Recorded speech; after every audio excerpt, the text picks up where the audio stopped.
আমাদের অনেকের মাথার মধ্যে শুধু কোরআন কোরআন সরার, শুধু কোরআন কিচ্ছু না। পবিত্র কোরআন সম্পর্কে অবমাননাকর মন্তব্য করে মুসলমানদের ধর্মীয় অনুভূতিতে আঘাতের অভিযোগে ইসলামী আন্দোলন বাংলাদেশের নায়েবে আমির মুফতি সৈয়দ মোহাম্মদ ফয়জুল করিমকে লিগ্যাল নোটিশ পাঠানো হয়েছে। ফয়জুলকে বিতর্কিত বক্তব্যে ধর্মীয় অনুভূতিতে আঘাত হানার অভিযোগ তুলে রেজিস্টার্ড ডাকযোগে এই লিগ্যাল নোটিশ পাঠিয়েছেন সুপ্রিম কোর্টের আইনজীবী অ্যাডভোকেট শেখ ওমর।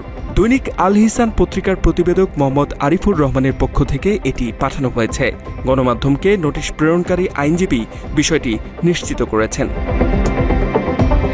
ওই লিগ্যাল নোটিশে বলা হয়েছে, গত 6 অক্টোবর চরমোনাই দর্পণ ইউটিউব চ্যানেলে পোস্ট করা একটি ভিডিও ক্লিপে দেখা গেছে ফয়জুল পবিত্র কোরআন নিয়ে আপত্তিকর মন্তব্য করেন। সেই বক্তব্যে ফয়জুল করিমকে বলতে শোনা গেছে, শুধু কোরআন কিচ্ছু না, এবং শুধু কোরআন কোরআনের মধ্যে শুভঙ্করের ফাঁকি। শুধু কোরআন কোরআন এর মধ্যে শুভঙ্করের ফাঁকি, রাহালি কোরআনিয়াদের স্লোগান।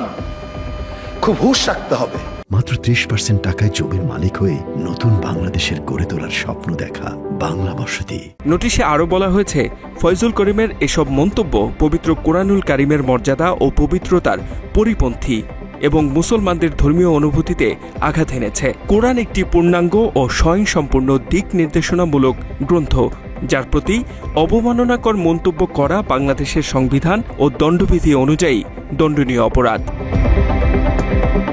শুক্রবার সকালে সাংবাদিকদের কাছে আইনজীবী শেখ ওমর জানিয়েছেন, বৃহস্পতিবার প্রেরিত নোটিশে উল্লেখ করা হয়েছে 3 দিনের মধ্যে ফয়জুল করিমকে সুস্পষ্ট বিবৃতি দিয়ে তার উল্লেখিত মন্তব্যগুলো প্রত্যাহার করতে এবং নিঃশর্ত ক্ষমা চাইতে আহ্বান জানানো হয়েছে।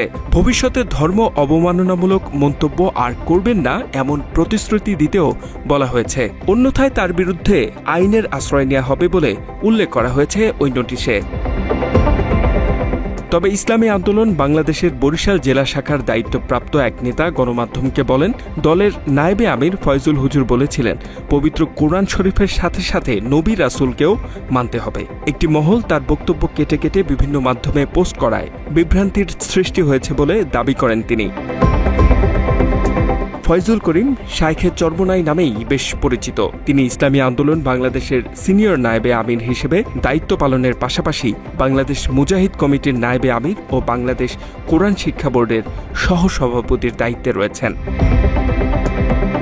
H M Ataullah, Bangla addition.